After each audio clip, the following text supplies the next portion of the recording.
Hello and welcome back to what were we calling this? It's been Movie a while. Howl? I think so. Movie Howl. It's been a minute, but yeah. That explains some of the emails I've been getting. Movie Howl. We've been getting emails? That's amazing. Wow.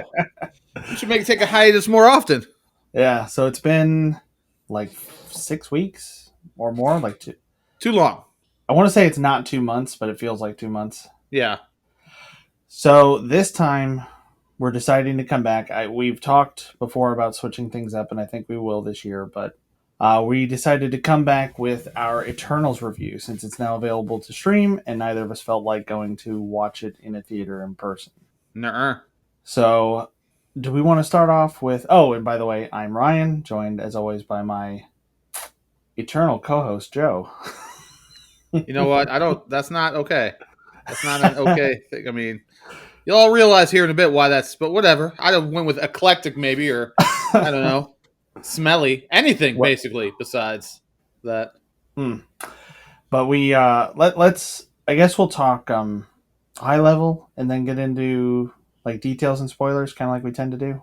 Yeah, Or should we just go full spoiler since it's been out for a little while? But I think we should just go full spoilers. Okay. Just straight up. We're just going to talk about this movie. If you haven't seen it, go stream it on Disney. If you're interested, check it out. So is that your official rating to start with? Go ahead and watch it. Oh man, if you want to hurt yourself, go ahead and watch it. if you want to listen to this and not have anything spoiled, and you would like to see the newest of the Marvel movies, it's out there. It's available right now. How long was this movie? About 2.5-ish, a little more. It looks like, yeah. So if you have only 2 hours to live, watch this movie because it will feel like a lifetime. That would be my recommendation. Okay. All right. See how you felt about it. All right. Since you have 8 pages of notes, small pages, as you said. Small pages. Mini pages. Yeah. Okay. You're like ego, not God. Little G. Little pages. Little G. Right. This movie. Now, I'd heard a lot about it. I probably, when it originally was released in theaters, I probably watched some of our YouTubers give reviews on it, which I remembered really not a lot from those, which is good. I just wanted to watch this movie. I happened to be like, let me look on Disney Plus. I know Shang-Chi just popped up without me knowing, or Black Widow, some of these other ones that have come out. And so I popped up, and normally for something big like this, when you pop on Disney Plus, even though Disney Plus encompasses a number of things, Eternals will be on the main page. Like, hey, this is now streaming. That's not what I saw. What I saw was whatever the next crappy Ice Age movie was, which isn't even voiced by the original characters. So I'm like, well, let me click on Marvel, and the Eternals was there. I said, okay, well, I can stream it. And so I said something to you. I know you wanted to get back into, hitting us up with another podcast. So I was down to do that. I was just taken aback immediately with it not being front and center on Disney Plus. That I thought was very telling. Yeah, it was a little odd. I agree. When I joined, I had to look for it a little bit. Yeah, when I say join, when I open the app on Apple TV, I had trouble finding it. Now, I actually switched what I was watching this on partway through to a Chromecast with Google TV. Google's terrible at naming stuff. That's what that device is called. And when I opened up Disney Plus with that, it was the same thing. It was not front and center. It wasn't obvious where it was. I just used the little assistant button and searched for it. So yeah, same thing. Like, if that's a fairly new release to their streaming service, I would think it would be front and center, proudly. Right, and this is along, even more so than Shang-Chi, this is like the starter for MCU's, is it Phase 4 or Phase 5? I don't even know at this point. I think it's Phase 4. But this is like their flagship entry for the new phase of Marvel. And so the very beginning of this movie hits you with a little text update. In the beginning, there was the MCU, and we're going to shit all over it. Like, that's what they did. They said, here's everything that we did in the MCU. Now forget all that, and we're doing this instead. Like the things that they explained, the things that Benicio del Toro's Collector explained, the Guardians of the Galaxy in their movie, the singularities, all, you know what? Forget all that. These other things that we're going to bring up in this movie, these things, these celestial things happened first. So the universe wasn't created. There was nothing, but there were these celestials. There was this prime celestial, and he created the first sun, and then the universe, and then what? The very first thing you do, and I mean, we kind of knew that's what was going to happen in this movie. And I think it's one of the problems that we had knowing that's what was going to go on. We did a podcast, which we have not released yet for unknown reasons, but where we talked about the MCU and just the general state of the MCU. So I would like to get that out for you all at some point. But it was one of the things that worried us is taking everything just great that they'd done and that they took years and many, many movies to build up and then just wiping that away with this. And I wasn't necessarily a big fan of how that started. As far as this specific intro, there was a Mighty Morphin Power Rangers movie, if you remember, with Ivan Ooze as the villain that came out in, God, I want to say like 97, 98. Huh, for some weird reason, no, I do not remember that. It Wasn't started really my off gig. it started off real similarly, where it has this like scroll, this beginning scroll where it's telling you this background of like, this power and the, whatever. And it reminded me very much of that. It's like I thought we had kind of moved past that. I know some movies have to use it to set things up, but the MCU does such a good job of telling its stories. One of the things that I thought about while I was watching the movie, like I got partway through it and I'm thinking about all these characters that are here. And I had this thought of old MCU would have started probably with just one of the characters. I'm trying to think of his name. Icarus? No, Kingo. Kingo. Huh, okay. Kumail Nanjiani's.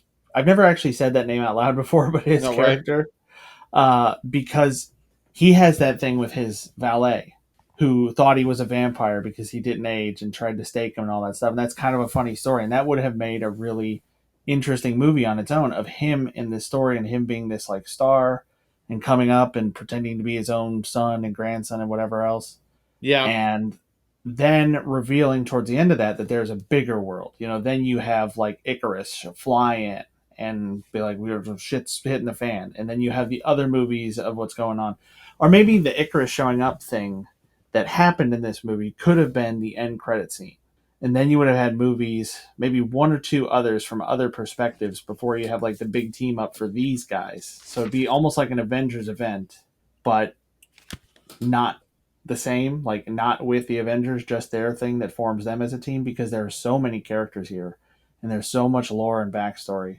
And I don't know anything about it, so a lot of what I've seen on this has been, I wouldn't say outrage, even I would say annoyance that a lot about these characters has been changed. Apparently, most of them were a different race and or gender in the comics, and they had a different origin story. Like they weren't basically robots; they were something else, and just apparently a lot about them was different. But just dealing with it from the perspective of what it is here, because the MCU changes stuff, like It is known. yeah, I mean Ultron and Vision and all that being created by Tony Stark, and that's not what happened in the comics. That's Correct?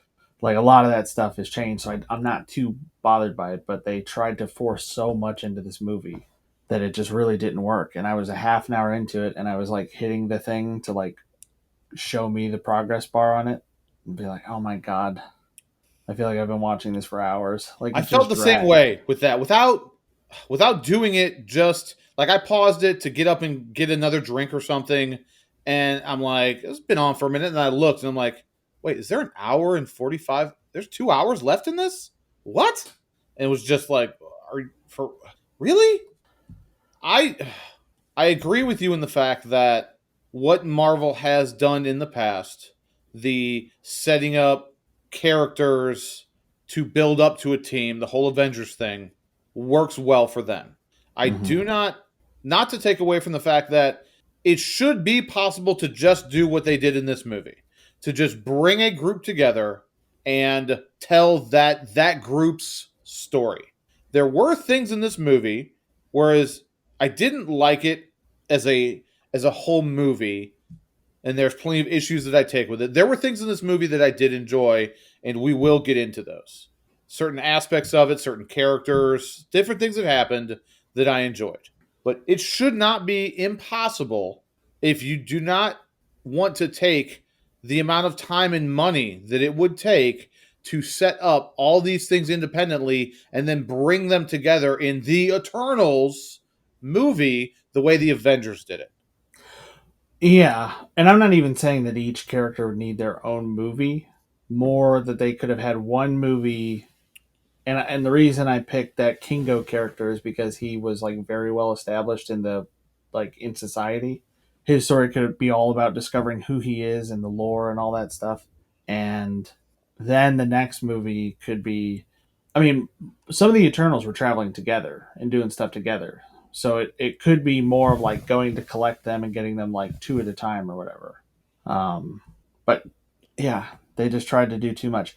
My biggest complaint, I was going to save this, but I'll go ahead and get it out just in case I forget it. My biggest complaint throughout the entire movie is that every scene was so dark, I could not see what was going on for the most part. If you watch this on a TV and you have any ambient light in the room at all, I would say 85% of this movie can't be seen.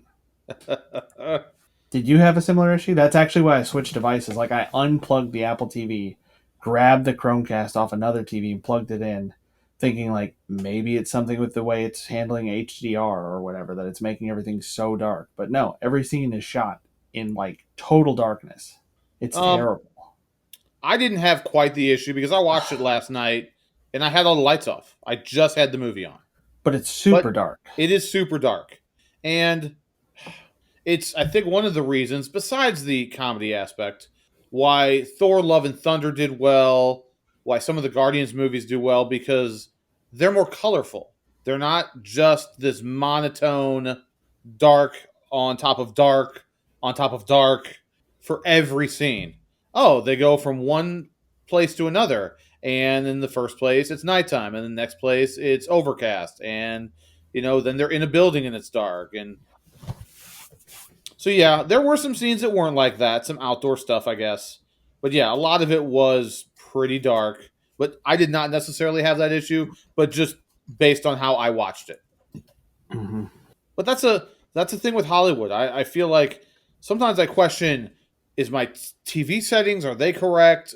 And I question, is it my fault for not having the right settings? Would it have been different as an experience in the theater? But I didn't see it in the theater. We can only go by the way in which we intook this media, and we did that, at home, which is how so many people are getting their media right now versus Especially a actually movie. going to a theater.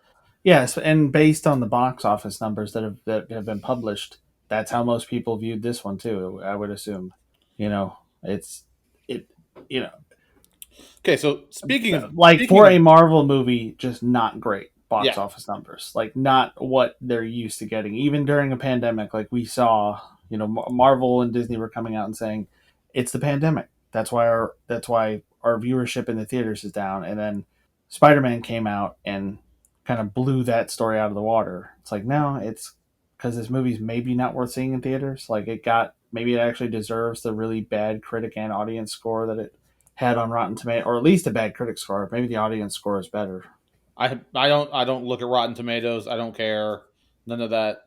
One thing, speaking of dark, one thing I noticed the very first time Selma Hayek's character of Ajax was Mhm. on screen, my very first thought was, "Oh, Selma Hayek's looking rough."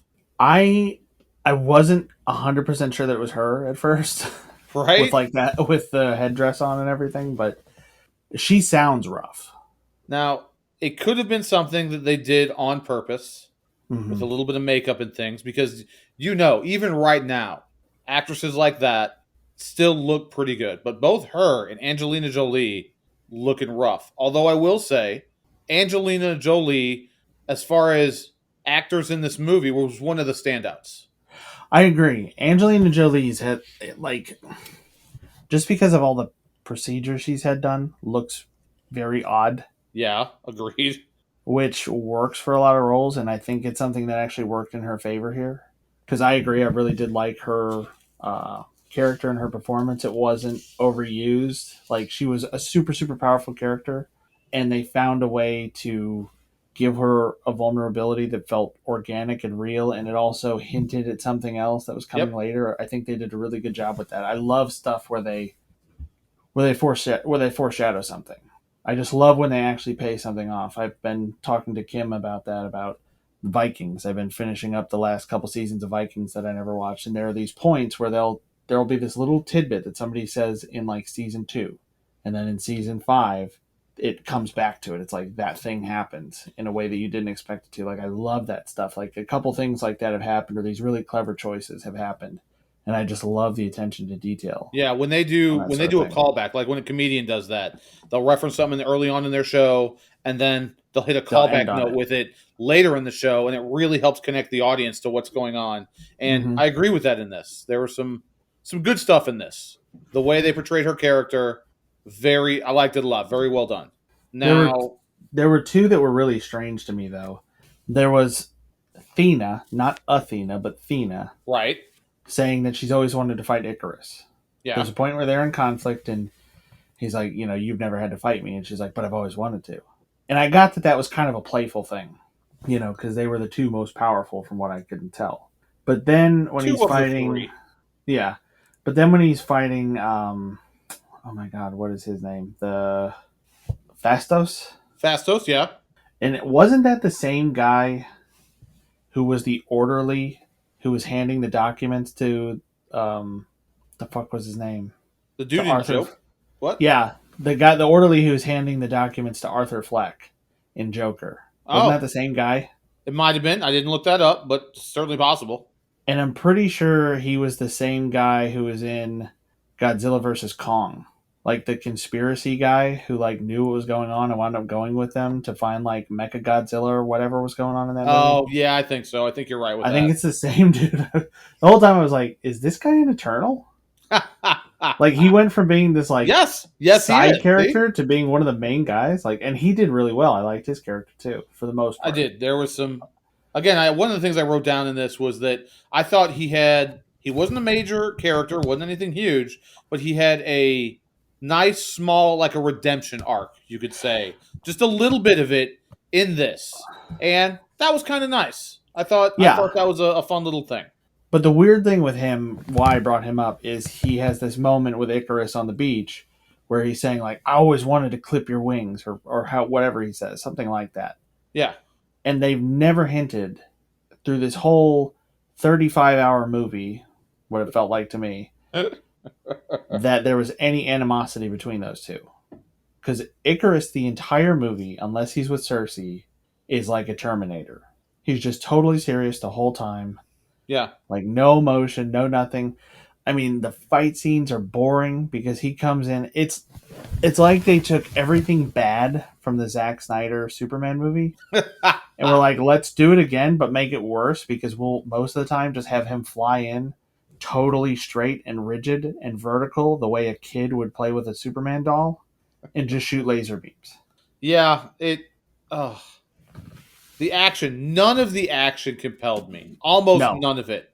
Almost no, none of it compelled me I didn't at like all. any of it. The only bit of it that I liked was Angelina Jolie's character, who was, yeah, Thena, Yeah, Thena, Thena, for and sure. her stuff, and oh my god, like her action in general is good. Her and Gilgamesh were good. Yep. I Now liked those two. Gilgamesh. That's something I wanted to talk about. Those two characters. There's those two characters, and then there's uh, what are their names? Druig and Makari.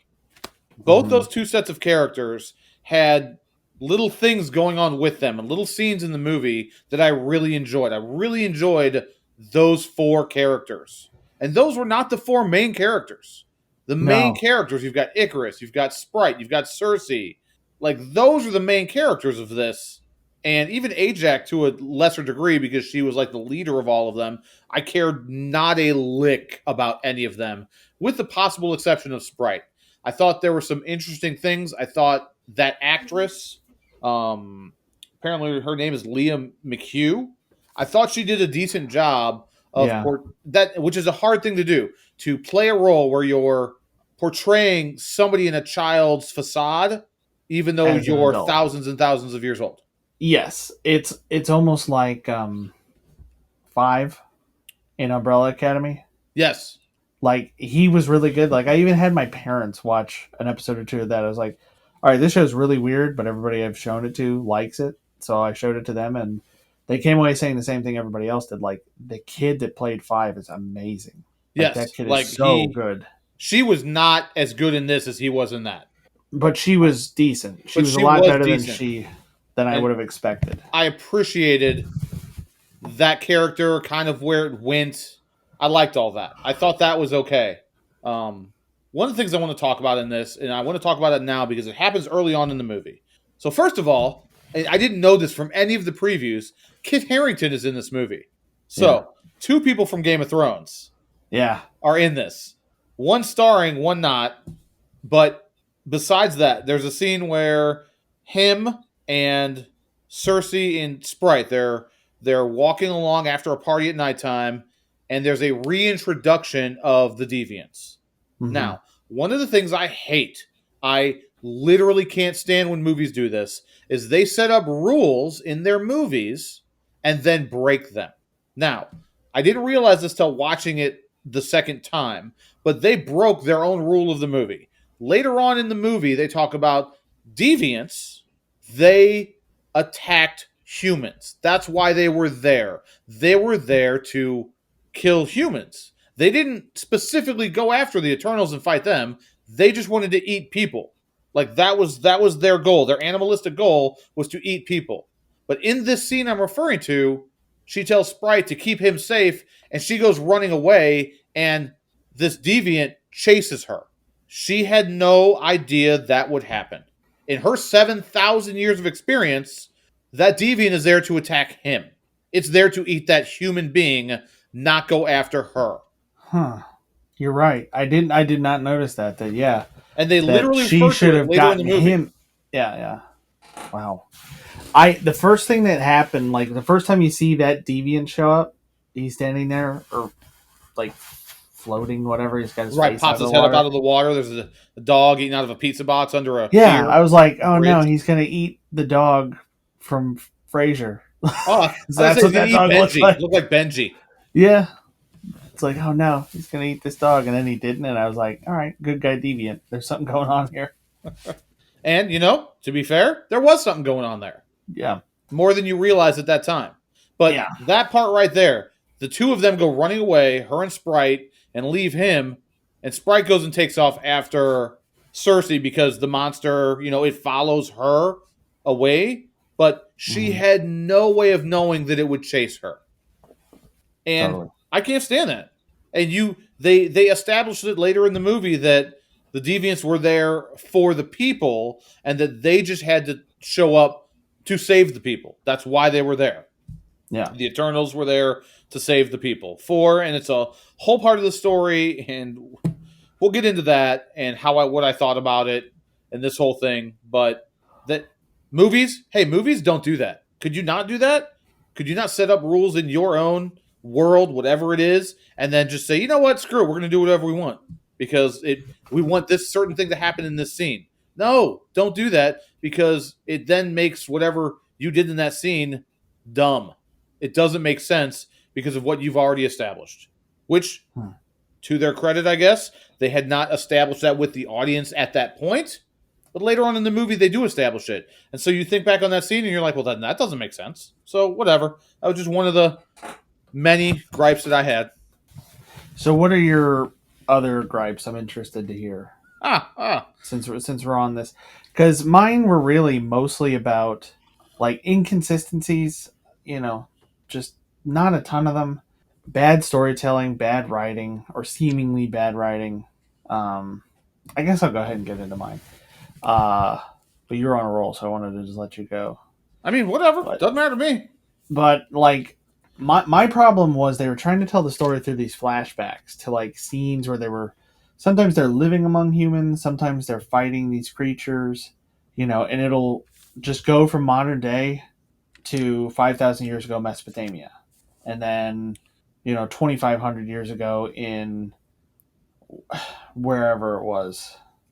Like it just jumps around in time to these different places, different civilizations, like Babylon or like the Mayan Empire or whatever that was supposed to be, Mayan or Incan, something like that. Yeah, that one right there, that Babylon scene. Well, that was right after the scene that I just referenced. Yeah, Icarus shows up, saves them, and so you've got Icarus, Cersei, and Sprite, and they're all gonna take off to go find. In this case, it's trying to find Ajax. And they're like, "Oh, we're gonna go do this." The very next scene, it's just them fighting again, and you're like, "What's going on?" I thought they just yeah, said like what, and it was very jolting for that. It yeah. didn't. There's It a didn't lot. make a lot of sense. There's a lot of jumping back and forth between like CGI fights that visually are very uninteresting. There's no stakes. There's nothing appealing about them. They're really not telling much of a story. They just kind of look neat. And then it gets to like, and here's how they bonded at this point, and here's something they disagreed about. But it's like there's just these little nuggets of something that you need from the story in these scenes. And otherwise, like you said, they're very jarring. It's like I don't feel like I care about this. I don't feel like I care about these characters anymore. Like I don't know why you're showing me this stuff. But then Yeah, there were like silly things.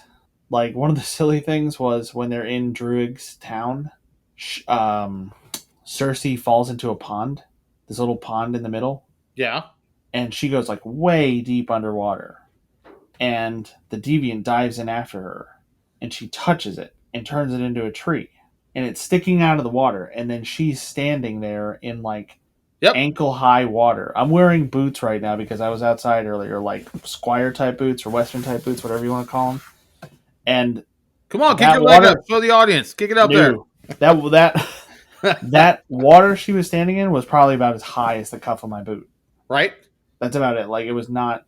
I don't understand it. It's like she's standing in a half full bathtub now, but just a minute ago she was like 10 feet underwater fighting this thing down there. Like that, I don't understand that. That didn't I make any have to sense. assume her turning it into a tree is why that was. It's the only that's it. It's the only thing that it could be because Like she's nothing else standing makes on it. sense. And then Icarus fighting with Festos on the beach, and he's like tied down, and for several minutes or however long, he's unable to move, and he's like struggling. He's like, like getting pinned down by more stuff, and then all of a sudden he's just like, oh right, I'm one of the main characters, and he just breaks out of it. Like there's nothing to it. He doesn't outsmart anything. He doesn't figure anything out. He doesn't like. It seems like it takes concentration from Festus to keep this stuff going, Right?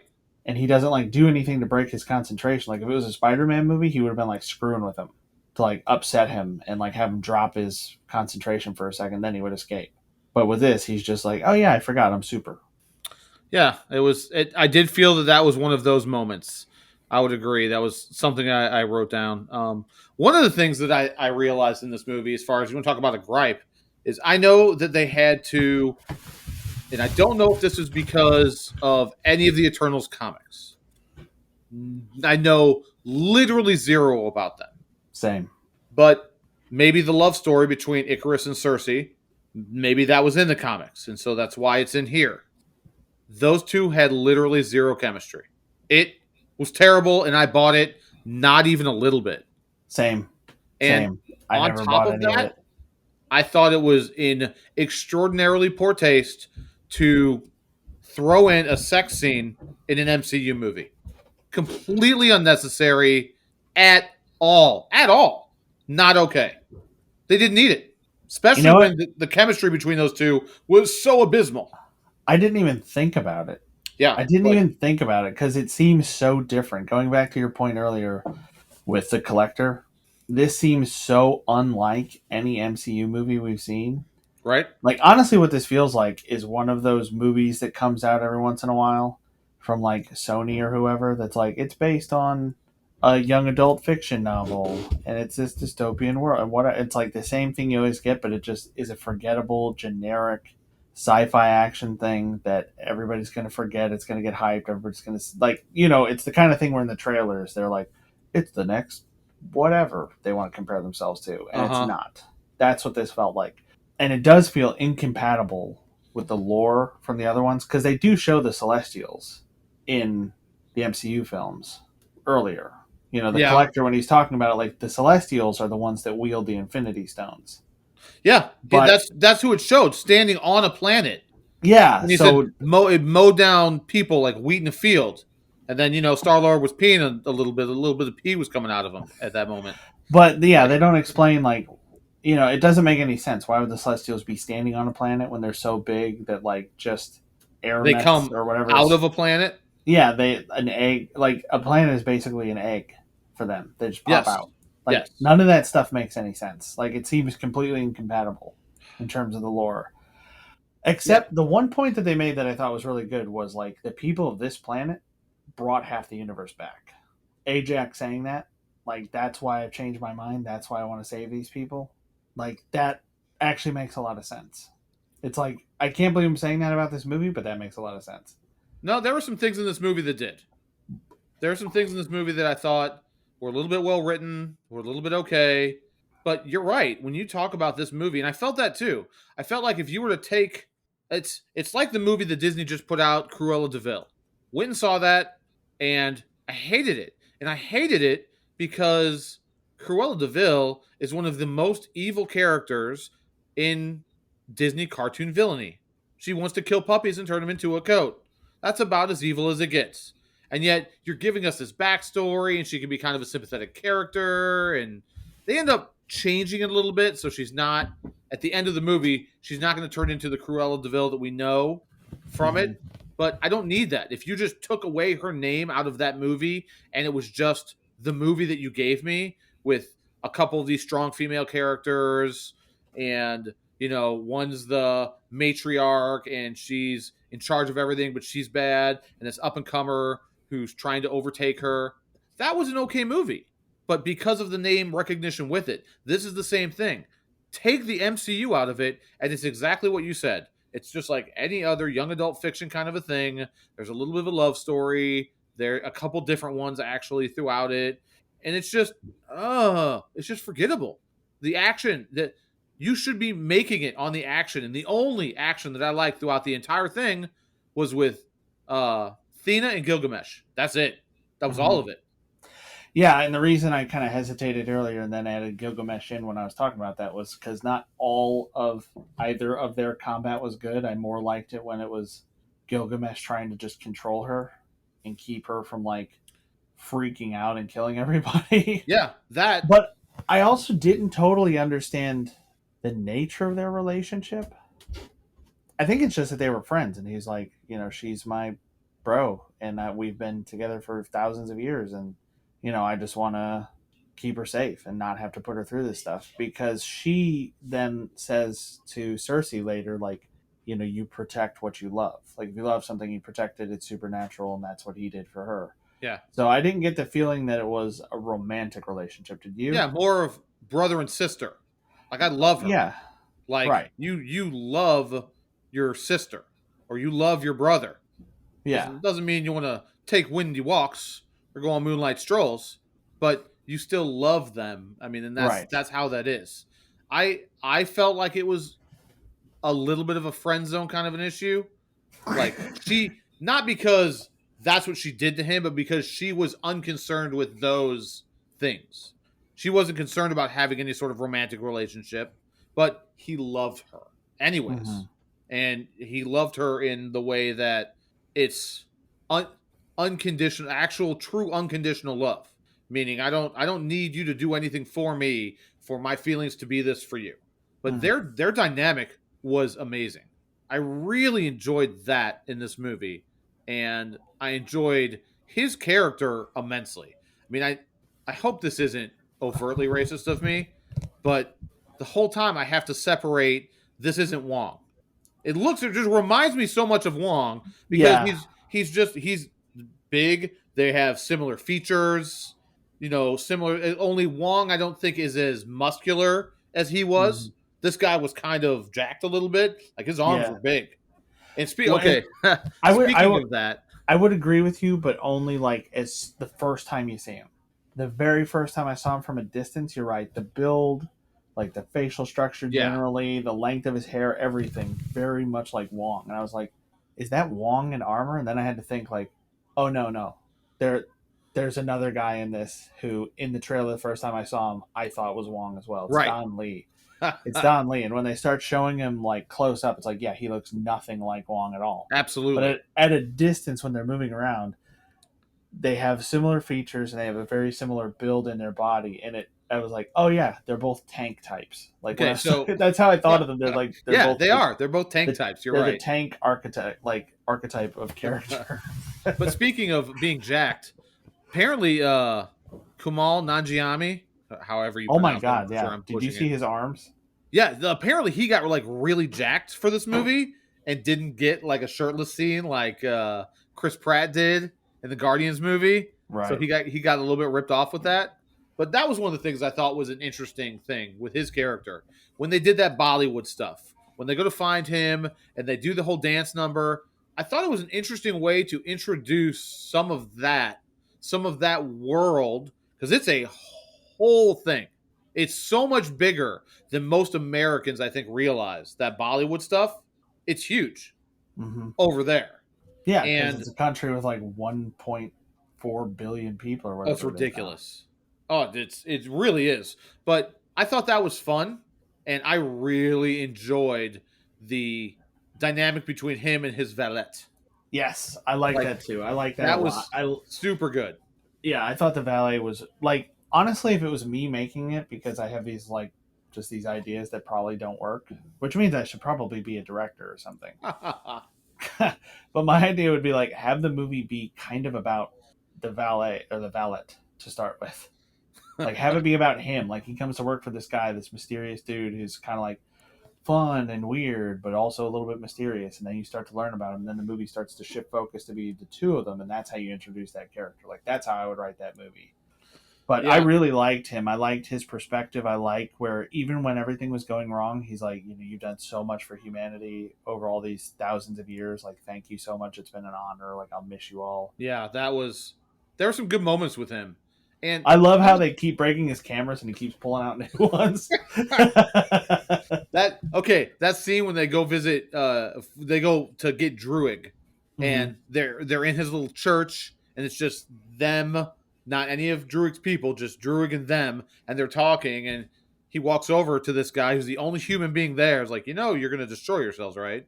And he gives this, very nice. I believe that we have the ability to learn from our mistakes and to try and do better all the time. And he makes him throw the camera against the wall, and then he tells uh, Kingo's character, who gets all upset about it, "Oh, where's your sense of humor?" I thought that was a good line because he's saying it to the one in the movie who is the funniest. Like Yeah. he's the Kingo is most of the time when I had an actual good laugh in this movie, it had something to do with his character. Not all of it. Some of it I Yeah. thought was a bit much. A little bit was a little bit too much MCU humor Yeah. Yeah. kind Yeah. of a thing. I think they had a lot of mistimed humor. I think they had Yes. a lot of points where they threw stuff in, and that's like, I just knew it. I was like, okay, Kingo's going to say something in three, two, and then he would Right? make an MCU joke. I think the most mistimed one of those, at least in my opinion, was when they've gotten Kingo, they go to meet Gilgamesh and Thena. They go to pick them up, and Hmm. they're just talking. Here, you want some of my pie? And they're like, "Hey, Ajax is dead." Yeah. And he holds the pie down, and then just slurp, it falls on the ground. And I'm like, did you really need to do that? Because the scene immediately following the scene where they get that information is sitting around the table eating, being jovial. There's some funny stuff that happens in it. So you have the comedy stuff there to break up that seriousness. But that scene would have been better without that little bit where he holds the pan. And it's like it's understated that he's taking a cast iron skillet full of a baked pie out of this oven that he's got, just his bare hands, Yeah. because that's what he does.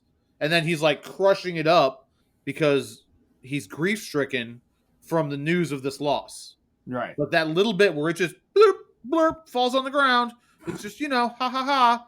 No, you don't need to. You don't need to throw that breakup in every single time. You can let something that's serious, a serious moment, you can let that be and let the characters actually have a moment with that.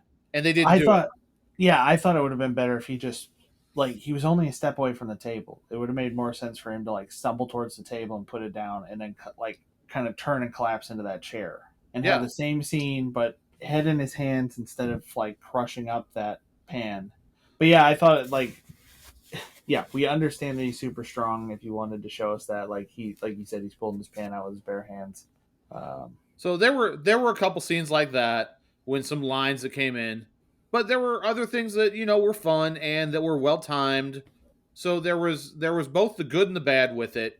As I said before, I really liked the relationship between Druig and Michaela, I believe was her name, the Flash, the speedster of the group. Makari. Makari, right? Thank you, Makari.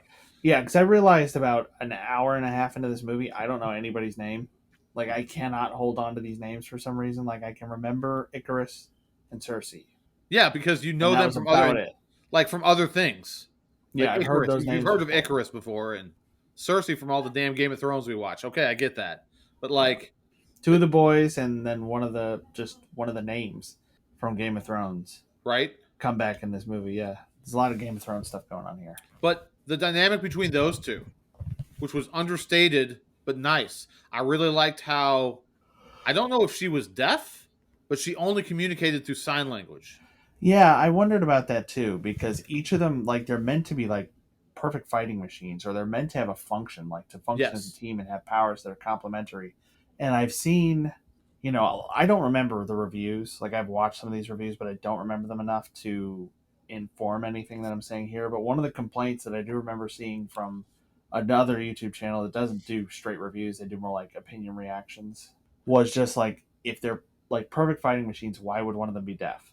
That doesn't make sense. Like, I get that it's probably a representation thing to show like, look, deaf people can be super too, but it's odd. It's a really odd choice. But then they have that thing where she mentions like, I can feel all these vibrations. So it makes me wonder if that's part of her power set. Yeah. Like, her hearing is more super because instead of hearing with her ears, she kind of hears with her entire body. I mean, Like, I don't know because we don't know the comics. We don't know any of the background. And yeah, they changed stuff. Like, I sort of wish that they would have explained her abilities better because of that. Because it's like, I don't understand why she communicates this way, or what that like, I can sense vibrations thing is that she says to those guys who are trying to rip her off. I just wish I understood their abilities and their origins a little bit better because it was hard to tell exactly what people could do. Like, who, like when they were saying like, it's Icarus, we can't, even if we're all together, we can't go up against him. And it's like, really? Why? You haven't explained anything about that. Like, are you not all super strong? Can you not all fly? Like, it took me a while. It took me until they said it to realize that not all of them could fly. ha ha ha. Okay. I just assumed they all had similar powers. Like, oh, he's got laser eyes. She can turn stuff into other stuff. Athena can form these like energy weapons. Yeah, with the stuff they could do when especially when you're talking about the way they presented in this movie, they present it as if they were all created specifically. Hmm. So that means she was created specifically to communicate that way Yeah, and to not be able to speak. And we don't know she couldn't hear. We don't technically know that. Maybe that's it was true. just a representation thing. I honestly don't know, but to the credit of this movie, I didn't care. No, I I didn't care enjoyed either. I enjoyed her character maybe more because of that, because it was just unique. It gave her one more unique quality for somebody who wasn't a major character. And Mm. so I really liked the relationship between her and Druig. I liked Druig a lot. One of the things is I like that actor. I like him, who he was one of the characters in The Green Knight, if you remember. I do. He was the bandit. Uh Yeah, huh. The bandit. and But he was also the one that I referred to as like great value Ezra Miller when he was in some other movie that we reviewed. oh my God, was it him? Yeah, He was in um, American Animals. I think so. Oh, nice. You Let me have to check. double check that. But yeah, Through the that okay. magic of through the magic of editing, we can tell people American Animals. Yep, that was Nice. him. Yeah, I like that actor. He's also going to be in the Batman apparently. I heard about that. I think I saw that when I looked him up, as I saw something that said the Batman. But that's we can't get down that rabbit hole. That's a whole different ballgame. Hmm. Um, I liked his character in this. I liked how he was the first one to question. Like they're in It wasn't Babylon. It was years after that, and Yeah, there's it was some like war going on in some city that they're in, and it's some the city they named. I'd never even heard of it. yeah. Like I didn't It was recognize like it it at was like all. a South American thing, like against Spanish conquistadors, is what it looked Right, like. and yeah, there were guns involved at that point. It was really weird, but he's like, it's right after Thena's character kind of loses her mind because of this whole memory thing that they have to deal with throughout the movie and how that all plays out. If you want to know, just watch it. We're not going to explain all of it right here. But she attacks everybody, and then Gilgamesh has to stop her. She wakes Hmm. up, they're having a discussion, and Ajak is like, well, here, just trust me. You'll still be you. And he's like, what do you mean trust you? We've been trusting you for 5,000 years or more, whatever it's been at that point. Hmm. Like, this doesn't seem right. I could stop this because he has the ability to just control people, just Yeah. do his thing, and he finally breaks away and says, "I'm not. I can't. If you're going to stop me, then you'll have to kill me. But I'm stopping this battle. I'm stopping this right now. No more slaughter. No more." And I enjoyed his character a lot. So there were some things in here that I thought were well done. Another thing I thought was well done was when they first went to Druig's little cult town community thing. That was kind of weird. Uh, Yeah. but you had Sprite who was watching Icarus, and Kingo walks up. It's like, oh yeah, that's not creepy at all. Just watching somebody from a distance, huh? And he refers to the story of Peter Pan and Hmm. says, Icarus is Peter Pan, Cersei's Wendy, and you're Tinkerbell, because and the rest of us were the Lost Boys because you love Peter, but you can't be with him. And I thought that was really clever. That was a Hmm. great analogy to let the audience understand what is going on. Like, you hear that and you're like, I get that. I immediately understand what's going on in this dynamic now. And Yeah. it makes a lot of sense. And you didn't really get that before. I mean, maybe if you really, really paid attention, but they didn't necessarily do a whole lot to show that. And I thought that was well done. That was one of the more well written things that I liked in this movie. The fact that they threw that in, that it really I helped the audience understand this is the dynamic that's going on right now, which is what's making it very hard for this character of Sprite to be who she is. Yeah. I agree. I agree. That was very clever. And that was a moment where his kind of like loose, playful personality really worked. Yes. To be like, oh, that's not creepy. I like watching people too, and he kind of like settles into it. So it's not like Right. this thing where she immediately gets all defensive and weird and all that. And yeah, and I really, really like the touch that she was out trying to date and Oh, projecting yeah. an illusion of herself being older Right. because she was, for whatever reason, made to look like a child. Yeah. Like, again, not sure what the point of that would be, unless it's just to have people be diverse and fit in wherever they go. It's like, oh, we think a deviant's going to attack this area where it's like a bunch of children or whatever. So we're going to put the one that looks like a child in there. So they're, the humans don't know what's going on. Like, I guess there's all kinds of reasons you can invent, but it does add this story element. And I wonder if it's one of the things from the comics. Comics are Exactly. expensive, though. Right. And we Comics just are don't know. expensive. It's rough to go try to buy some of these because I'm trying to buy some of these comics and graphic novels that some of this stuff coming out is based on, and it is like two. I bought two the last time I went to a store, and it was like $55. Oh, a couple of graphic novels. Yeah, for sure. Yeah, they're. Oh man, one of the things that I want to talk about in this is so after they go to meet Druid and they meet him in his town, and then there's a big ambush battle, and that happens, and of course they kill off one of my favorite characters because that's what these stupid ass movies do, and I Mm-hmm. hate it, but whatever.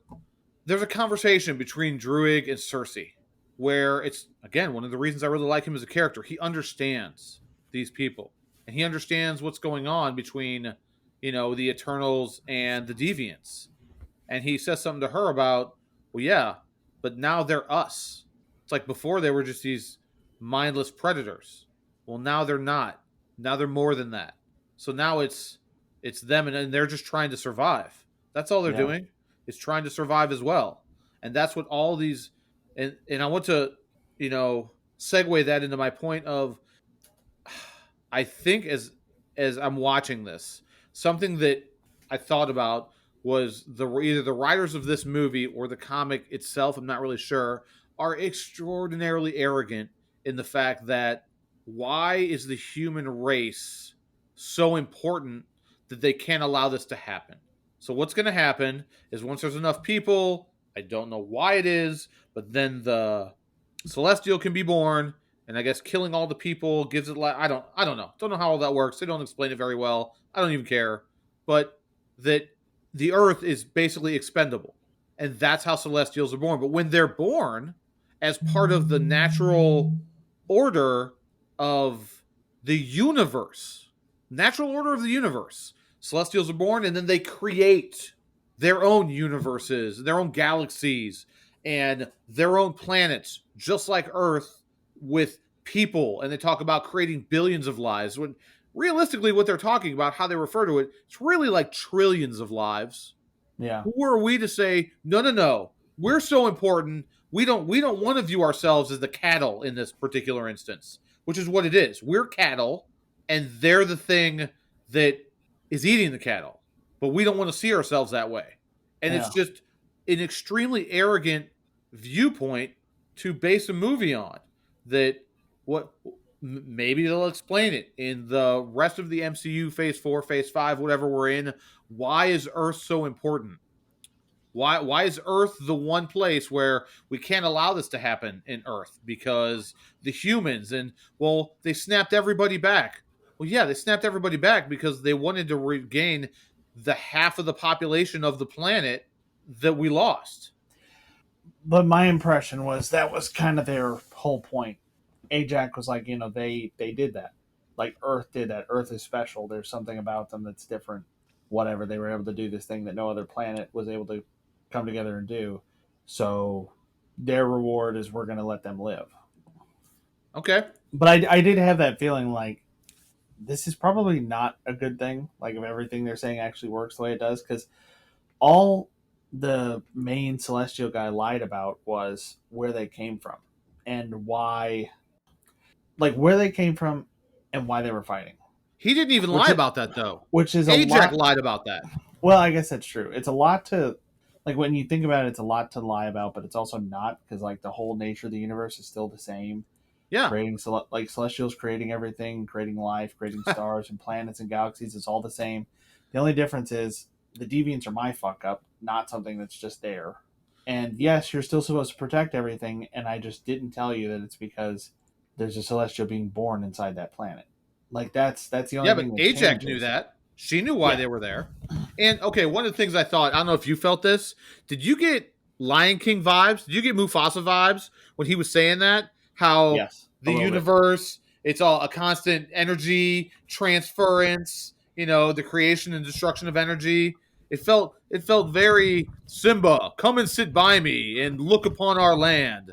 You are the Yeah. grass, and the antelopes eat the grass. And then when we eat the antelope, and then we die, and we become the grass. And it's very Lion Kingish.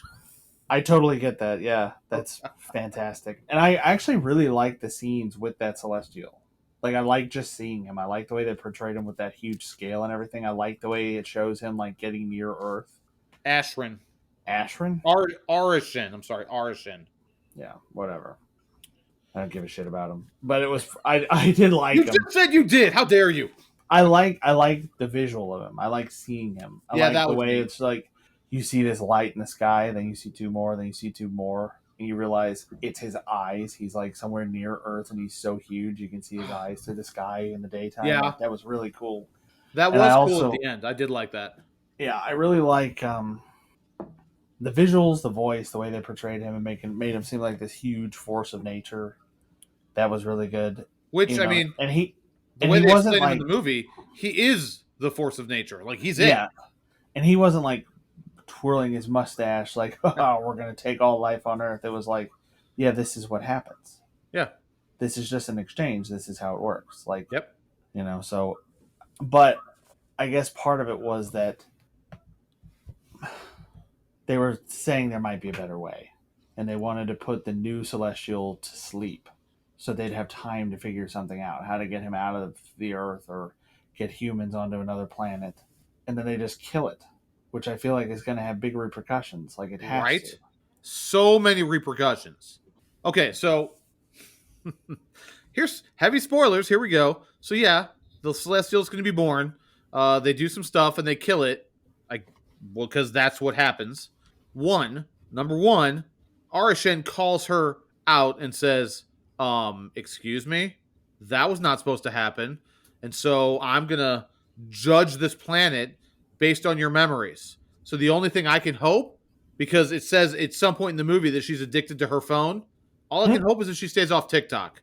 Because if she gets on TikTok, we're boned. The human race is boned. Bye, people. If he sees that, oh, this is the human race. Bye bye. He's like, it's just butts. What is? I saw this thing. Kim got me on TikTok. Oh God, And the why? reason she got me on TikTok is because she follows a couple of these channels that talk about like true crime stuff and whatever, or Okay, sure. whatever you call them. Channels, I guess maybe isn't the right word. But she was saying that one of them, they said they talked about some topic and Facebook like banned them for a couple days. And they posted the same thing to TikTok and TikTok sent her a cake. It was some goofy comparison like that of the way that the platforms reacted. And I was like, all right, maybe TikTok's all right. So maybe I'll check it out. So I downloaded TikTok, created an account, and it's all just girls shaking their various pendulous bits and bobs. And that's it. That's all it is. And every swipe up, every video I saw just made me angrier and angrier to the point that I was rooting for the Celestial to come out and just get it all done with. Like just take out. Just I don't want to live on Right? this planet If he anymore. judges us on TikTok, we're done. It's over. Bye. Bye, Earth. But okay, another thing about this celestial who's coming out of the Earth and he has died like that. Mm-hmm. Human beings are exploratory by nature. They're going to explore that and him. And what are they going to find out from that? What technological advances are they going to be able to make that we wouldn't have been able to make had he not been there? Mm. Like that's going to be a thing. It like has to be. They can't. Well, they've established it now in the MCU. It's Well, there. it's also so big that it's like sticking up out of the earth above the cloud line, like significantly, Yeah, right. changing the balance of the earth and the way it would rotate. Oh my And god. then Aramesh or whatever his name was, getting so close to the earth would have thrown it off of its like normal trajectory in its orbit around Feels the like sun. that. Yeah. Like all of this stuff would have screwed up Earth anyway. And if he's coming out of the Earth like that, that means there's space where he used to be in the Earth. So the sea should be draining into that hole. Like there are so many little implications. Like the Earth should have shaken apart just from him starting to come out. Okay, my last big gripe. I see you're looking for something, but my last big gripe is that they killed this Celestial, Right. and the way they did it was Cersei just being like, "I'm just gonna try. I'm just gonna try," and she puts her hands on it, and I was like, "Is this a thing where she's just gonna go? Is this a Captain Marvel thing Yep. where she's just gonna be like, I just need to believe in myself and do it?" And there's no struggle, there's no outsmarting anything, there's no real growth. It's just a thing of like she doesn't really have much of an arc. Actually, she has no arc at all, I would say. She doesn't struggle to overcome anything. She's just like, why did you leave, Icarus? And now I'm with this mortal guy that I really like. And how do I deal with that, being immortal? The only And then part where I felt there was any struggle for her was when they were at Gilgamesh and Thena's house and they're having dinner, and Gilgamesh says something about they're talking about the Avengers now that Tony and Captain America are gone. Who's going to lead them? Icarus is like, "Oh, I could lead the Avengers. I think I'd be good at that." Gilgamesh is like, "Ajax didn't even pick you to lead us, bro." Like, but she gets up and leaves because that's a lot of weight. She doesn't understand why Ajax gave that power to her, why she can communicate with this, big space god now. That's a lot for her, and she has to get up and like go and try and reflect on the pressure that is now on her. Like that's it. That's the only moment where something like that happens. And I at least noticed it. I'll at least give them the credit for putting that in there, that she stops and is like, I need to go have some air. Because they're referring to something in a joking manner, but for her, it's not a joke. Like she bears the weight of this responsibility and she's not laughing. She doesn't think it's whatever. That she has to go and try and I have to try and think about what this means, how I can do this, and it's like, well, I've been trying to make this come out of me again, and so I can contact Erisham, and Gilgamesh is like, well, sometimes you don't have to try. Sometimes you just let it happen, and then oh, guess what? It happens, and they expound a whole bunch of information, and then you get all the background on what's going to happen, why it's going to happen, where they came from, all that stuff, and yeah, there's no struggle. You're right. The only thing I saw was that where she stopped and she's like, I need to go because Yeah. the weight of that responsibility. So at least they showed that, but otherwise, you're right. It's a Captain Marvel where she's just, Well, I'm gonna go do this, and she just goes and does it. I actually disagree. Oh, I thought that's what it was going to be. But what actually happened was she went to do it, and Icarus showed up, and he was like, I have to kill you because you're trying to stop this thing. Like, hashtag Icarus was right.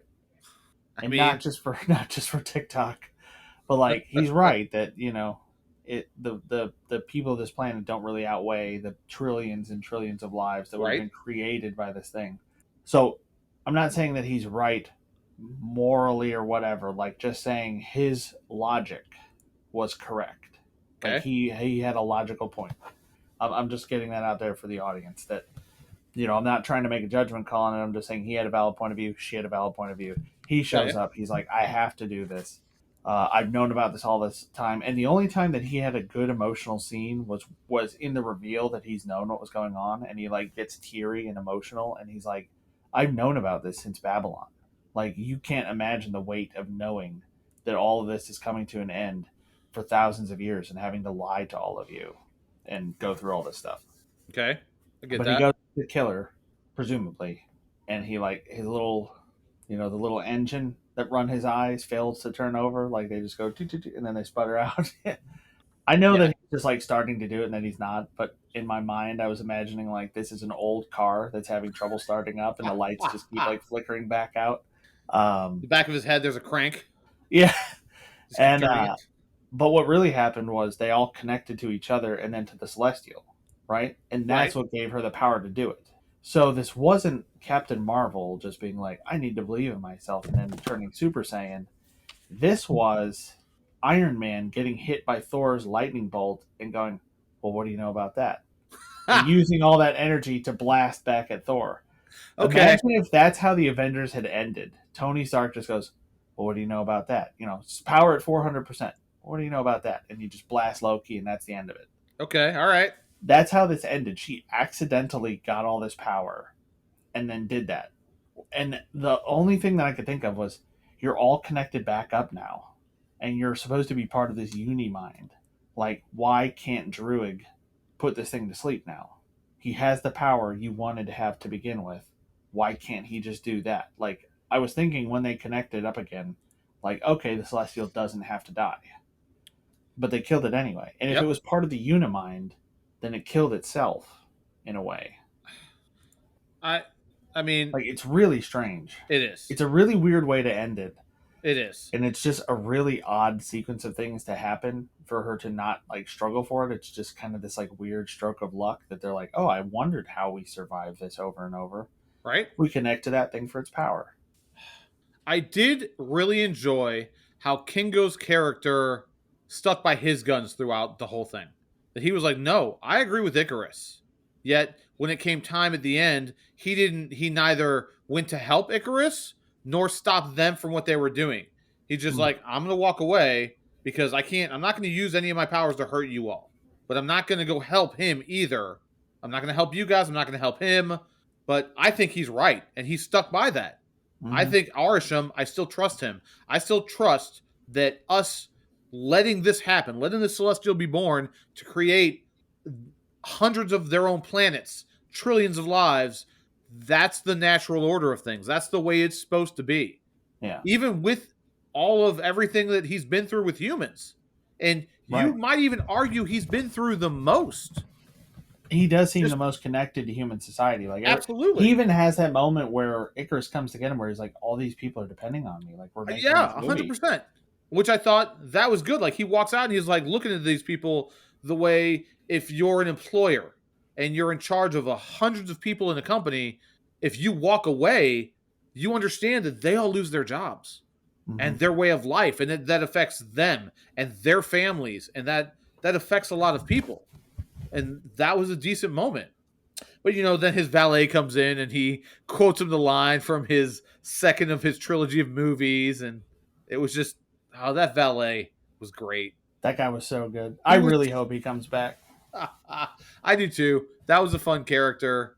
It was it was a really good. There was, as I said, there was a few dynamics in here between a couple different characters in different sets that I really enjoyed. So as far as all you Holligans are concerned, this movie isn't a complete failure. There are things in it that I appreciated, that were well written, that were well acted, that were well done. But overall, when you're looking for your action oriented MCU ties everything together movie, this is not well done. No, it is way. It's very poorly executed. Oh, it really is. It's just they're trying to do too much. They're jumping around too much. What they have looks cheap and wooden. Like these scenes, these action scenes, or I can only assume that a lot of them are really dark because maybe they didn't have that much budget or that much time for the CG. I Because a can't lot of believe it's that. just CGI battles, and the most compelling fights have always been, in my opinion, the ones that are at least somewhat practical.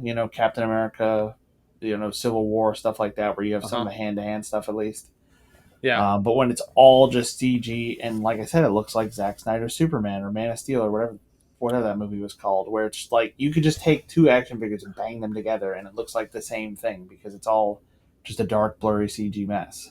But yeah, you're right. That stuff covers up all the things that they get right in these really great moments and these things that they could have done better by drawing them out, not trying to slam them all into a single movie. Like I get that if the Eternals are coming from one place and they were able to do it with Guardians, but Guardians are only trying to bring in a couple of characters, Right? and they had a natural reason for them to come together and get to know each other. This was a thing where we had all these characters who knew each other and had thousands of years of history. And it's not the same as like these people meeting for the first time and forming this relationship and becoming a team.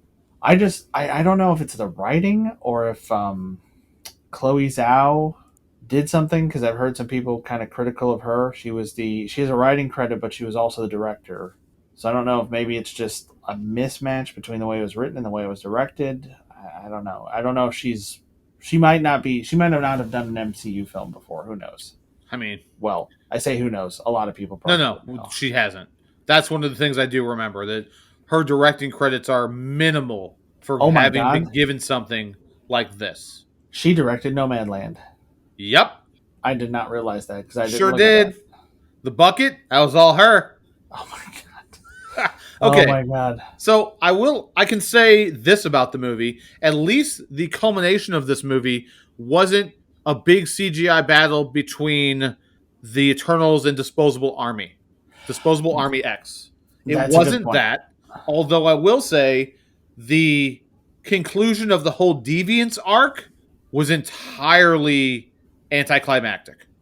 I thought they were going to team up with that guy. The one deviant that was like evolving and taking powers. I Uh thought huh. he was going to be like their biggest ally by the end of it. Because it makes total sense to be like, whoa, let's not fight. Like, we didn't know what was going on either. Like, you didn't know, we didn't know. Like, we've been duped by the same person. Right? Yeah. That But makes sense to me. That except seems for the like, fact that I think he would have wanted to continue taking their powers, and you've got Thena who has this grudge against him, which makes sense. She's not going to let that go, and I get that. But think about this. Think about had he at one point was trying to get Makari her power. yeah, Had he gotten that power, as game over, man, game over. Like that's yeah, it. They're just done. He has that power. They're all boned. yeah. Because she can almost take on Icarus. And see, that's one of those things when we talk about different superheroes and their powers and what their power levels really are. One of the things you learn early on, Icarus is not invulnerable. Mm-mm. Like Ajax has to heal him after the very first battle, and he's like, "Oh, thank you." Like, Makari could have, like the Flash. His powers are he's real powerful. kind of like Quicksilver, those types of characters, they can solve so many issues in any of these movies without anybody else's help. Yeah. And then you've got that fight scene, and why doesn't, oh my god, Fastos, why doesn't he take out Icarus in the beginning of that fight and pull him down to the ground and say, I'm locking you down. And not only am I locking you down, I'm going to compound what I'm doing with more of this. Yeah. Yeah. I don't know. And it's just, one of those things is what it is. I am okay. So we've talked a bunch about this, everything that's in it. Well, okay. Oh, there was a line in this movie that has been used so many times. I couldn't even believe that they actually did it. And when he takes the little thing out of Cersei so he can do whatever's needed to connect all of them with their bracelets. Oh, you're making those bracelets. Oh, okay. And he takes it out of her so he can connect them. And she asks him, will it work? And he's like, it has to. For real, MCU? For real, scriptwriters? Have we not heard that line enough in movies from Hollywood over the decades? Like, no, it doesn't have to work. It could just as easily not work because that's life. Sometimes things work, sometimes they don't. Like, that's how it is. Yeah. I heard that and was like, oh, do you have to? Do you have to? And they did. Of course they had to. There are a lot of tropes that when they go away, it's like painful for them to come back. Right? Like And, I was trying to test this Google TV thing uh-huh. because they advertise. You can just tell it like, what's the movie with this? So I was like, what's the movie where the guy says, "Ask me about my wiener"? Do you remember that the trailer for? I think it was. I think the movie. It did tell me the movie. I think it was Admitted or something like that. It I was don't like know. it was like a Justin Long movie, Yes. and it's this guy in a giant hot dog suit saying, Yes. "Ask me about my wiener." He's like advertising some hot dog place, but it popped up with that, and I was like, "Yeah, that's that movie." Like, I honestly couldn't remember. Like, I thought about that line a while back, and I was like, I couldn't remember what it was, so I was like, I'll ask it, and it was able to bring it up. And as So soon as I you started asked playing, Google about your wiener. I did. Okay. And Google answered. I did. So All right, yay, Google. Woo, there we go. as soon as I started playing the trailer for it, it was that voiceover. It was like Jack wanted to go to college, but he got denied from everywhere he applied. It was that voiceover that always used to happen that explained what was going on. So Right? now he's In a going on a world. whirlwind adventure. Yeah, it was that thing, and it's like, oh my god, I didn't realize that was gone, and I'm so glad it is. Right? It's the same with laugh tracks. I don't watch anything that has a laugh track in it, and I was my parents. I guess Big Bang Theory's over, but they still watch like reruns of it. So if we're having dinner or something together, a lot of times that's on somewhere because I guess they just rerun it all the time on like the regular channels, like the regular antenna channels. But they have a laugh track that goes constantly. I've seen scenes in that show where maybe the laugh track goes off 4 or 5 times and there's no joke. Nothing happens. Nobody says anything funny. There's just constant laughing going on for the sake of itself. And I was even watching a YouTuber a while ago named Drew Gooden who did a thing about laugh tracks, and he was talking about, he goes, it's like The Boy That Cried Wolf. Like, you keep laughing to tell me that there's a joke there, and there's not. And now when there is a joke, I'm not going to believe you. Like, I don't believe this is actually funny. I don't believe the joke is real. But yeah, it's one of those things that I thought was gone. Like, it has to. And it's like, because when she asked that, will it work? I was like, why the fuck would he do it if it wasn't going to work? Of course it's going to work. It's in the movie. The director said, make Yeah. it so. Captain Picard, make it so. It's going to work.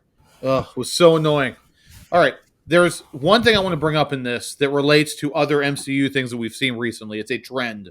And it's a trend of a quote unquote good character doing something evil and not being punished for it. Just like WandaVision. Okay. Yeah. That Sprite choosing, and I understood it. I understood why she went with Icarus. And she stabbed Cersei to keep the not eternal, the celestial, let it be born, to keep the emergence happening. She makes the bad call, yet there's not even a slap on the wrist. It's, here, I'm going to give you everything you wanted in life. because you have a sad story. And so because you feel bad, you're allowed to do the bad thing and nothing bad's going to happen to you. What is that? I'm so Yeah, tired of that. You MCU, you need to stop doing that because good guys, true good guys, they don't do do good that. guy stuff. Good guys Good do good guys guys. do good guy stuff. That's right. We got to make a new T-shirt. Damn it, I need it now. Send it to me. I need it. But that was something that happened, and I'm like, really? She does the wrong thing, and you're just going to reward her for it? I, Even with as damaged as she is, and I understood it. I understood it doesn't make it okay. Just because you understand why, you know, a father goes and murders the man who assaulted his child doesn't mean he gets to get away with it. yeah, Like, understanding is not a prerequisite for getting away with it. yeah, And that's what they're teaching in these movies. They're showing you that, and I don't even think this movie, I felt a whole lot of that wokeness. I didn't feel a lot of that with this movie. And I think that was something that got talked about in some of the preview, or not previews, but the reviews that we watched, that I watched. And it's woken because of this, or because of all these different characters that aren't the original, what they actually are in the comics, the races, the whatever. I don't care about any of that. I enjoyed the different aspects of it. You know, one being Indian, one being deaf. With it, I don't care about it. One being a kid. That's all fine. That it was just different characters in the movie, as far as I'm concerned. But letting something like that go, that's just not okay. I'm not giving it a pass. okay. I didn't think a whole lot about that one. The one that kind of bugged me was if Cersei has the power to change Sprite into a human, Right? why couldn't she just keep Sprite what she is and make her look a little older? Right. Here, Sprite, instead of growing, how about I just let you continue to do what you do, but now you look like an adult? Yeah. Now you look like you're 27. Which basically all she wanted, what I'm hearing with this is she just wants some guy to bang her. Yep. Like that's what it is. And I mean, That's kind of what I got. Yeah. And it's like, I mean, yeah, I mean, all you got to do is look older. But there's even, I mean, or she could just get a fucking show on like TLC or something. Because there is a show like that apparently where there's some girl who has like that Gary Coleman thing where she just looks super young. okay. You know what I'm talking about? I know the Gary Coleman thing. I don't know the show you're talking about. Yeah, she's like 24 or something, and she looks like she's like 11. And they've got trailers of her that I've seen, or commercials that I've seen on TV, where she like walks into a bar and the bartender's like, "Sorry, we don't serve kids here," and she's like, "Ugh, I'm an adult," and they cut to her, and she's like, "My life is so hard." It's like, yeah, it probably is because you attract exactly the kind of guy who wants to fuck a little kid, Oh my god. which is pretty rough. It's pretty rough to deal Holy with. crap. Like that genuinely is a hard thing to imagine. That sounds going like you through. pulled that right from South Park or something. I swear to God. It's straight up. Ha! Okay, that's TLC. TLC can go away as far as I'm concerned. Yeah, There's no TLC was like learning. There is no learning to be had on the Learning Channel.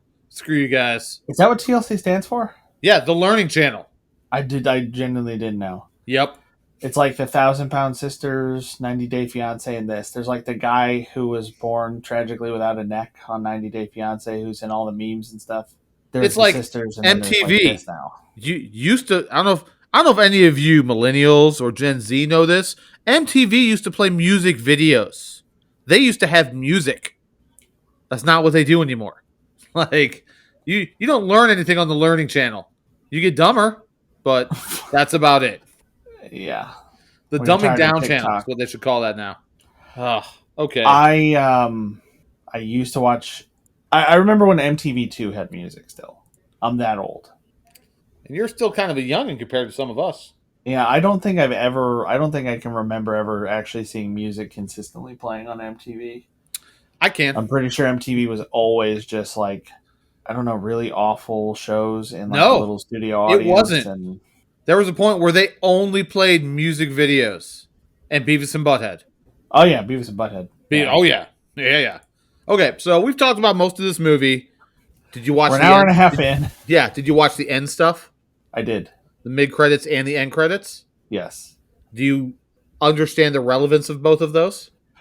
I've already forgotten the mid credit scene, even though I only watched it about 2 hours ago. So the mid credit scene was Pip, who is voiced Oh, by Patton Oswald. Patton, Yeah, who I do not like. Kind of I like you don't like I'm Jack Black, I do not like Patton Oswalt. I'm kind of tired of Patton Oswald too. He's a Very little tired of Patton Oswalt. But it has Eros, who is Thanos' brother, who he's basically a rapist. Like he okay. controls people's emotions and he bangs women. Like that's what he does. And so they're bringing him into the MCU. That's interesting. And he's I look forward to see where that's going. And by look yeah. forward to, I mean I'll have to watch that kind of stuff for this channel that we do. But whatever. But the end credit scene, the very end one, was interesting for a couple of reasons. I actually did some research on this I before did we did not this. because I did not want to know. Do you not want me to tell you? Nah, it's fine. You Okay, can go good. ahead and tell me. But So I Kit I do Harrington, want to. I Okay. don't know what his character's name is. I don't remember, but they do make a reference. Remember in the movie where they reference his uncle? Dane Whitman. Dane, right. They reference she references his uncle. You might want to get a hold of your uncle. You had a little falling out or whatever. You need to patch things up. And she's telling him that because the possible end of the world's happening. But the Right. reason they bring that up is because his uncle is the Black Knight who wields the ebony blade. The same one that the ebony blade from Skyrim, I believe, is named after. Hmm. Where it kind of the more you kill with it, the more it once you like get addicted to the killing with the blade. And Hmm. so his uncle, I think, was the evil version of the Black Knight character, whereas I think he's supposed to end up being the good one. But the voice that happens at the end of that, when it says, "Are you sure you're ready for this?" That's the new Blade, buddy. Is it? Yeah, the guy who's going to play Blade. I don't remember what they said the actor's name is, but that's the new Blade. The guy who plays that. So maybe in the new Blade movie, we're going to get some of this Black Knight stuff, but that's what it is. It's his family. It's the little Easter eggs they put in. Oh, it had my family crest on it. Oh, I'm a good eBay bidder. You know, she says to him early on in this movie, but it has more relevance. So he's going to be a character coming up in the MCU called the Black Knight. Okay, because I've heard that once that they might be bringing Blade into it. That voice was Mahershala Ali. Yes. I think is how you pronounce that. Yep. I've never said that name out loud before. Yeah, But in he the was videos, in. a couple videos that I watched about it, that's what they talked about, and that's his voice. And I thought that was neat, and I wanted to bring Yeah, that to our audience in case you all didn't know that. Now you know a little something that I thought. I, how in the world would you know that unless you had somebody tell you who was really into this stuff and looked it up? yeah. I didn't know Yep, he was in House of Cards, which which I I never watched. watched. I recognized him from that. I really liked him in that. He was also in Invincible. He was the voice of Titan. Okay, But yeah, he's been in a lot of stuff. He was in, well, it doesn't matter. He's been in a lot of stuff. I've cool. seen him in a lot of different things, so I recognize his face as soon as I saw him. I think he's a really good choice. I like Yeah. that. So and you and I having just watched the Blade movies, you hadn't seen them before. It's going to be hard to see somebody else, somebody who's not Wesley Snipes, play Blade. But Yeah. I'm interested to see how they do it. I think he looked just enough like Wesley Snipes. I could imagine given his facial structure, that they could put the glasses on him, and he would look right. Those glasses are iconic, buddy. Yeah, he would look correct. I think. So I don't know about you, man, but that's about all I got. That's about all I got for this Eternals movie. Oh man, now I'm really excited for a Blade Marvel movie. I hope they do it right though. Okay, and one other thing, and you know what? Don't have the director of No Man Land Oh my direct god. Blade. Agreed. I'm gonna agree. I'm gonna agree with you on that one, sir. But this again, every movie review we do, this comes down. Ryan, are you a watch or not a watch for Eternals? Um, not a watch. I'm gonna say if you're like a completionist, watch it. If there's something later on that relies heavily on what we learned in this, watch it. Otherwise, like read a synopsis of it or something. Watch some condensed version of it. Read something about it. It was so long. It was so just poorly made. The I, the and I, good, I watched it twice, buddy. I watched yeah, it and twice. the really impactful moments were just completely overshadowed by how rough it was to get through this thing. Okay. I'm I'm gonna go with watch. And I'm going with watch basically almost for the same reason you're saying it, and the fact that if you're an MCU person and you are interested in the world and everything that goes on in it, I think that makes this a watch for only that reason. Like, I'll watch these because of some of that. Like, I want to watch the Spider-Man one. Even though the only MCU thing right now that I'm excited for is something I sent you the trailer for the other day, which was Moon Knight, which looked amazing. It Yeah, looked real good because the Moon Knight character is such an off the wall, crazy shit kind of thing that I'm excited to see where this actor can take that. yeah. But I had some of those comics when I was a kid, and I remember reading them, like, because my folks didn't know what was going on. They just got me comic books and stuff sometimes, and so I had right, some Moon Knight comics, and I was like, "Oh, what's this about?" And I was like, "Well, I don't know what that was. I'm just going to put these over here. I may still have some somewhere in like a closet." yeah, I just read one of his graphic novels I got from the library recently, and I'd never read any Moon Knight stuff, but I'd heard about him and his Hmm. character, and I read it. It was fantastic. I Okay. absolutely, if you have a chance, go to the library, get some Moon Knight stuff. Super fun. That is a super fun character, and I'm looking forward to seeing it put to screen. But for this movie, if you're not an MCU completionist and it's just, oh, should I watch this movie? No, you do not have to watch this movie. It's like any other young adult novel translated onto screen, whatever. There are some moments, some characters, some things I really did enjoy. But those are not enough for me to say, yeah, this movie as a whole is worth a watch. Because it's Yeah. not. Afraid They not. just had a Sorry. hard time. They just had a hard time stringing it together and making it work. Yep. And I don't know if that's a directing thing, a writing thing, or just a thing that you run into when you try to introduce like a dozen characters within the span of 2.5 hours or whatever. Right? Oh, well. Oh, my gosh. There's been so much. I don't know about you, buddy, but I'm tapped out. That's all I got. Yeah. Nothing? Nothing else? We're done? Yeah, we're done. We're done. And this time I don't think we're going to take like a 2 month break. So if anybody wants to find us, does Twitter still exist? I think we're still on Twitter at MovieHowl. We And I'm are. pretty sure we can still be emailed at moviehowl@gmail.com. We can. Folks, just want to say thank you if you made it this far. Let us know. Did you like the Eternals? Did you not? Are we way off base? We might be. I mean, we're not at all. We're not off base. But we might, I mean, you might think we are. And that's the beauty of this. Everybody's got their own opinion. Watch it for yourself, see what you think, and then hit us up. Let us know. But Actually, my specific question would be: is there a movie that Chloe Zhao has directed that is like an action movie that you would recommend? Because that was kind of the impression I got. Is whoever worked on this maybe hasn't worked on an action movie or a DC or Marvel type movie before. So maybe I'm wrong. Maybe she has, and maybe I, it was just trying to squish all these characters together. I don't think so. I think they've been giving some of this stuff to directors who are not proven.